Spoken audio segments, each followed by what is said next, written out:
When Hollywood's toughest actor sits down with television's most controversial host, fireworks are inevitable. But no one expected what came next. Mark Wahlberg's interview with Piers Morgan didn't just go off the rails, it exploded. From icy tension to explosive insults. This wasn't just TV drama.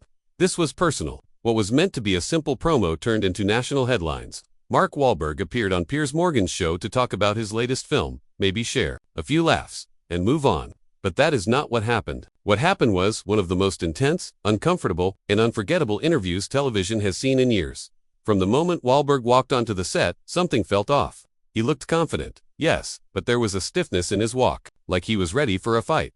And Piers Morgan, he was already smirking before the cameras even rolled. The kind of smirk that said he had something loaded and ready to fire. At first, it all seemed like regular TV. Friendly greetings. Quick back and forth, nothing out of the ordinary. But underneath that surface, the tension was building. You could see it in Wahlberg's tight jaw. You could hear it in the sharpness of Piers' voice. The air between them was not just tense, it was electric. Before we dive into every jaw-dropping second of what happened next, make sure you subscribe. If you love real talk, raw emotion, and celebrity moments that go way off script, you are in the right place. Because what started as a routine interview did not stay that way for long. It exploded.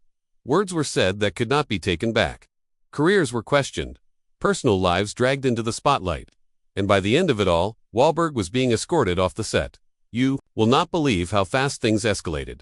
Mark Wahlberg is not just another Hollywood star. He is Boston-born and raised, and you can hear it in every word he speaks. That thick accent, that tough guy energy, it is all real. He built his career from nothing. From music to movies, from action hero to serious actor, Wahlberg has done it all, and he did it his way. Over the years, he added businessman and producer to his resume, launching everything from clothing lines to wellness brands. He may play the underdog on screen, but in real life, he has become a powerhouse. Then you have Piers Morgan, the British broadcaster who made a name for himself by asking the questions no one else dared to ask. He made headlines as a journalist, stirred controversy as a newspaper editor, and became a global name as a talk show host. Piers is not interested in small talk. He pokes, he prods, and sometimes, he outright attacks. Some call it bold, others call it annoying. Either way, people watch. This was not their first encounter. A few years back, Wahlberg sat down with Morgan for what was supposed to be a friendly chat. But that interview took a turn when Piers made a joke about one of Mark's movies underperforming.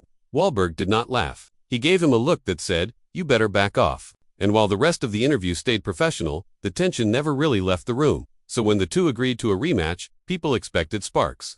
They got more than that. They got fire. Hit that subscribe button if you think celebrities deserve honest interviews or brutal truth bombs like this one. Because this story is only just getting started. Mark Wahlberg walked onto the set with confidence in his step and purpose in his eyes. Dressed sharp, standing tall, he looked like a man ready to promote his film, answer a few tough questions, and move on. But the energy in the room was strange from the start. Piers Morgan was already sitting in his chair, legs crossed, smiling that familiar smile. Not warm, not welcoming. More like he was waiting to pounce. The moment Wahlberg sat down, Piers leaned in and said, "Mark, good to see you again. Looking well, very well indeed. I hope your latest project is not as rough as the last three."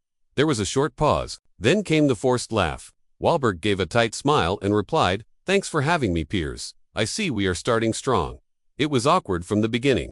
Piers kept that smirk on his face, throwing in little comments that seemed harmless on the surface, but the tone said otherwise. Things like, "Some actors choose roles for the story, others for the paycheck. Which are you today?" Or, "You used to work with Oscar-winning directors. Now it seems you are working with people who direct shampoo commercials." Wahlberg tried to stay cool. He kept his answers short but polite. You could tell he was choosing his words carefully, trying not to take the bait, trying to keep it professional. But it was not easy. Every time he responded with grace, Piers circled back with another dig. He brought up box office numbers. He brought up reviews. He even questioned Wahlberg's range, saying, "Some would say you have been playing the same character since The Departed. Do you agree, or are we just missing the subtlety?" Mark's jaw clenched a little tighter. His smile got thinner, but he stayed in his seat. For now, he kept it together. But it was clear. The fuse was lit, and things were about to blow. Then came the moment where things shifted. The point where the interview stopped being an interview and started turning into something else. It began with one line from Piers that cut a little too deep. He leaned forward, voice smooth, and said, "Let us talk honestly. Mark, your last few films have not exactly lit up the box office. Are you still chasing art, or just chasing paychecks now?" Wahlberg's expression did not change right away, but his eyes narrowed. He sat up straighter and replied, You want to talk about numbers, Piers? Sure, let us talk about yours. Because from where I am sitting, your ratings are not exactly making history either. That hit home. Piers kept his smile, but it tightened. He replied with a low chuckle. My ratings are fine. Thank you. And I am not the one who starred in 3 straight movies that critics called forgettable. The air in the studio got heavier. Wahlberg's hands gripped the armrests of his chair. His shoulders shifted slightly forward. He was not trying to entertain anymore. He was pushing back now. You seem to think you know a lot about my career, he said, voice getting sharper. But what makes you qualified to judge it? Sitting in that chair and throwing darts is not the same as living it. Piers raised an eyebrow. He tried to keep control with that same smug tone. I have interviewed hundreds of stars, seen the highs and lows, and right now, Mark, it looks like you were stuck in the lows. Wahlberg laughed, but it was not friendly. You would not know a low if it slapped you in the face. You sit here acting like an expert, but you have not created anything real in your life. You feed off other people's work, other people's mistakes. The exchange was not just verbal anymore. Both men were leaning in. The smiles were gone. Wahlberg's fists were clenched. Piers was gripping his notes a little too tight. It was not just tension. It was challenge. Then came the insult that crossed the line. Piers said, let us be honest. You are not exactly known for your intellectual depth. The roles reflect that. Mark's face darkened. And you are not exactly known for your integrity. He shot back. You call this journalism? Sit in behind a desk, taking cheap shots at people who actually built something. The room was still. The vibe was not just uncomfortable, it was electric. You could feel it. The gloves were coming off. That is when the interview stopped being about movies or ratings. It turned into something bigger, something deeper. It became a battle between 2 very different worlds. Piers leaned in, voice colder now, and said, I studied at some of the finest institutions in England. I have written books, edited newspapers, hosted programs across the globe. You act like experience on the streets is equal to that. Mark Wahlberg locked eyes with him. You think your fancy schools taught you more than life did me. I came up working construction. I paid for acting classes out of my own pocket. I built everything I have from the ground up. Piers tried to smirk, but it did not land. Yes, we all know the story. Troubled youth, rough neighborhood, turned Hollywood star, but that does not automatically make you some kind of philosopher. Wahlberg's voice stayed low, but sharp, and sitting in a nice chair with a British accent does not make you wise. You grew up with doors open for you. I had to break them. Down that line stung. The camera caught Piers pausing for half a beat before firing back. At least I never went to jail. At least I earned my place through intellect, not fists. Mark did not blink. I did time. I owned that tie, learned from it, and you know what? That past is the reason I work harder than most people in this business. Because I know what it is like to have nothing. The tension was thick. This was no longer just a fight between two men, it was a clash of values. Elitism against grit, legacy against hustle. Piers tried to reclaim the upper ground. I have interviewed world leaders, broken major stories, influenced public opinion. Mark nodded. And I have entertained millions, given people hope, built businesses, employed thousands. I do not need a talk show to prove I matter. The insults were not just personal anymore, they were philosophical. Mark accused Piers of writing privilege and tearing others down to stay relevant. Piers accused Mark of being a shallow star who got lucky and plays the victim to avoid criticism. The audience watching could feel it. This was not just drama. This was 2 completely different lives crashing into each other in real time. Some started siding with Mark. He spoke with heart, with truth. He was raw, but real. Others leaned toward Piers. He held his ground, used his words like weapons, and never looked away. But everyone knew one thing.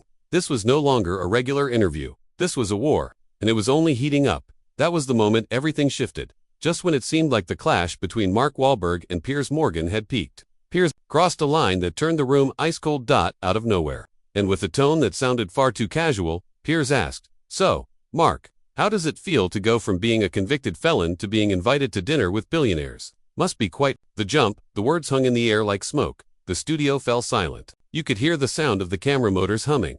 No one moved. No one breathed. Even the live audience froze. Mark Wahlberg stared straight ahead. He did not blink. He did not smile. The fire in his voice was gone, replaced by something colder, something sharper.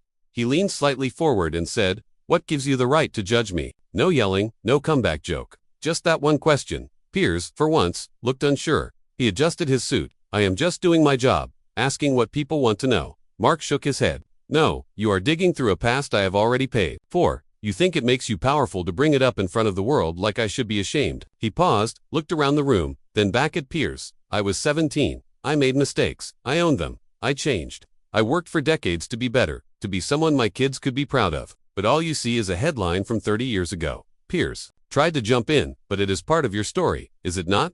Mark raised his hand slightly. It is, but it is not yours to weaponize. The tension was so real that even crew members off Kimura stopped what they were doing. You could see a boom mic operator slowly lower his arm, as if sensing something sacred had just been broken. Mark sat back in his chair, arms crossed. The energy around him had changed, not angry, but controlled, like someone who had learned long ago how to keep the storm inside. And in that moment, it was clear. Piers had gone too far. The audience could feel it. The crew could feel it. And for the first time, even Piers seemed to realize it. He had pushed the interview into territory it was never meant to reach. And the fallout was just beginning. Then came the moment when the power shifted. Mark Wahlberg, still sitting steady, looked directly at Piers and said, "You want to talk about my past? Fine, let us talk about yours." Piers raised his eyebrows, trying to keep his cool, but everyone saw his fingers twitch as they gripped the arm of the chair just a little tighter. Mark leaned in, voice firm but measured. "You were part of a network that hacked people's phones, private citizens, grieving families. That was not 30 years ago. That was your professional choice." Piers opened his mouth to defend himself, but Mark kept going. "You love talking about canceled careers. What about yours? Morning show, canceled. Newspaper column, pulled. TALK, TV, barely holding on. You blame everyone else. Ratings. Woke culture. Maybe, just maybe, the common denominator is you." The audience let out a stunned reaction. Some gasped. Others started clapping quietly, unsure if they were watching a meltdown or a reckoning. Piers tried to pivot. "This is not about me. People tune in to hear your story." Mark nodded. "Exactly. My story, not your bait. Not your setup. You claim to be this truth teller, but all you do is poke, prod, and provoke. You do not ask tough questions. You ask cheap ones." Piers went quiet. He blinked a few times and adjusted his tie, clearly rattled. His usual smug grin was gone. Mark kept his tone calm. "You want to paint me as some thug who got lucky in Hollywood? But I have earned everything I have. You tear people down for a living and call it journalism. I build people up. I create jobs. I give kids second chances. What exactly do you do?" The silence after that line felt like a punch. Everyone watching could tell the tide had turned. Piers looked small, defensive, while Wahlberg sat taller, not in anger, but in control. The audience was not just watching an interview anymore. They were witnessing a reversal. The host, usually the one steering the ship, was now taking on water. And Mark Wahlberg had just taken the wheel. Piers tried to pull the conversation back. He adjusted his posture, cleared his throat, and gave a forced smile. "I think we have gotten off track here," he said, trying to steer things back into safe territory. But Mark Wahlberg did not let go. "No," he replied, his voice clear and steady. "This is the track. This is exactly what you wanted. You poke people until they snap. And when they do, you call it a headline." The studio was dead silent again. Everyone could feel the tension, but it was not explosive now. It was something deeper, more honest. "This is who I really am," Mark said. "I am not just the action guy or the former troublemaker. I am a father. I am a businessman. I am someone who turned his life around. You do not get to sum me up with a headline or a tabloid quote." Piers sat frozen. His signature raised eyebrow, the smug grin, the air of control, it all faded. For a second, he looked almost lost. Like he realized the camera was catching more than just his words. It was catching the cracks in the persona. Mark leaned back. In his chair, he was not angry anymore. Just grounded, real. "I came on here thinking it was going to be the usual promo," he said, "but I am kind of glad it went sideways. Because maybe people need to see past the set. Maybe they need to know what really matters." Piers tried to smile again, but it did not land. The control he usually held was gone. Wahlberg had exposed something raw in both of them. This was no longer an interview. It was a breakdown of the script they both walked in with, and now there was no more pretending. The tension had already hit its peak, but somehow it kept climbing. Piers straightened in his chair, clearly rattled. His voice came out stiff. "I think we are done here," he said. Mark stayed quiet. He did not move, just stared at him with a calm that was more intense than yelling. Piers glanced off Kamara and gave a quick nod. Studio staff moved in, unsure at first, then more confidently. One reached for Wahlberg's arm. Wahlberg stood up. On his own, he did not flinch, he did not yell. He just looked into the camera like he was talking directly to everyone watching. "This is why nobody trusts media anymore," he said. "You twist stories, you bait people, then you act like you are the victim when someone fights back." Piers tried to speak, but Mark raised a hand slightly, not to interrupt, but to finish what he came to say. "You are not here to listen," he said. "You are here to win. But real people out there are tired of this game." Then he stepped away. From the chair, one of the crew reached for his mic, but he pulled it off himself and placed it on the desk. With a final glance toward Piers, he added one more line. Next time, ask real questions. And with that, Mark Wahlberg walked off set. No chaos, no shouting, just quiet. Impact. The kind that echoes longer than a viral headline. Backstage, the silence was heavy. Crew members stood frozen for a moment, unsure whether to keep rolling or cut the feed. No one spoke right away. Some stared at the monitor, replaying what just happened in their minds. It did not feel like a regular TV interview. It felt like something much bigger. Within minutes, clips hit social media. Screenshots of Wahlberg's stare. That final quote. This is why nobody trusts media anymore. Hashtags exploded. Hashtag Wahlberg Unfiltered. Hashtag Piers gets checked. Hashtag Real Talk on Live TV. Viewers were divided, but loud. Some defended Piers, saying he was just doing his job. But many more praised Wahlberg for keeping it real. They said he stood up to arrogance, that he gave a voice to people tired of clickbait culture. Even celebrities started chiming in. Tweets from actors, athletes, even a few journalists. All talking about how that one moment exposed the cracks in polished media interviews. Wahlberg was trending in over a dozen countries. Behind the scenes, the network scrambled. PR teams rushed to shape the narrative. Statements were drafted. Damage control mode was in full swing. But the moment was already out there. Raw, messy, unforgettable, and people were not looking away. So was Mark Wahlberg out of line, or was he just the first guest to say what everyone else was already thinking? This was not just another celebrity meltdown. This felt different. It felt real. Let us know in the comments whose side you are on. Are you backing the blunt honesty, or standing by the tough question journalism? And do not forget to hit that subscribe button for more unfiltered breakdowns like this one, because this is the kind of drama you cannot script.